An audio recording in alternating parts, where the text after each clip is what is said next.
Ka nisur zyrtarisht patrullime të përbashkëta mes Policisë së Kosovës dhe Policisë së Shtetit Shqiptar në territorin e Republikës së Shqipërisë, në kuadër të memorandumit të bashkëpunimit për rritjen e sigurisë rrugore gjatë sezonit veror. Sipas kapitenit Albin Sahaqia, zbatimi i këtij operacioni të përbashkët do të zgjas nga 1 korriku deri më 29 gusht 2026, me angazhimin e njësive rajonale dhe autostradës së trafikut rrugor nga e gjithë Kosova.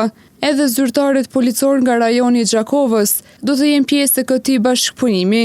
Kapiten Sahaqia përmes një përgjigje me shkrim i ka pohuar mediumit ton se për rajonin e Gjakovës, patrullimet e përbashkëta me Policinë e Shtetit Shqiptar do të realizohen në 2 periudha, nga 11 deri më 20 korrik dhe nga 10 deri më 19 gusht. Ndërkohë, autoritetet u bëjnë thirrje të gjithë pjesëmarrësve në trafik që të respektojnë rregullat e qarkullimit dhe të shtojnë kujdesin gjatë udhëtimeve, me qëllim rritjen e sigurisë për të gjithë qytetarët.